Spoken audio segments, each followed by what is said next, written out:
Meccanizzare per non pompare. Potrebbe essere questo lo slogan dell'iniziativa Vita in Campo giunta alla terza edizione. Voluta fortemente dal Consorzio di Difesa di Treviso, Belluno e Vicenza, in collaborazione con i consorzi del Prosecco DOC e di OCG, punta a promuovere un sempre maggiore utilizzo delle macchine per le lavorazioni in vigna, con il minimo apporto di trattamenti fitosanitari e la totale esclusione di diserbanti. Una direzione scelta da un sempre maggior numero di viticoltori, con risultati importanti sull'utilizzo della chimica tra i campi. Pensate che abbiamo una grossa categoria di macchine che possono benissimo sostituire i diserbi nel sottofila del vigneto.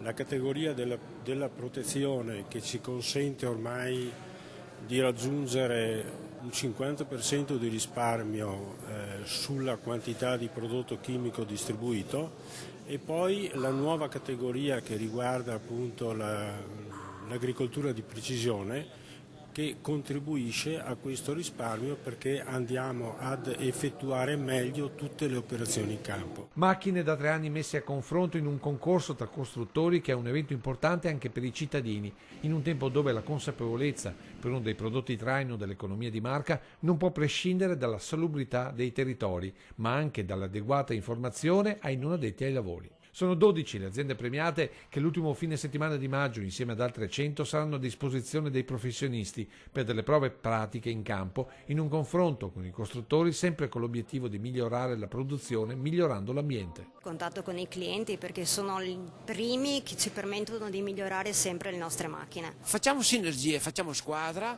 in modo tale che non possiamo lavorare in reparti stagni, ognuno segue un settore, non è così che si costruisce, ognuno deve mettere sul tavolo le sue esperienze, le sue conoscenze, la sua ricerca, in modo tale che l'obiettivo comune si possa raggiungere con più facilità, ma si possa raggiungere anche con una più precisione assoluta.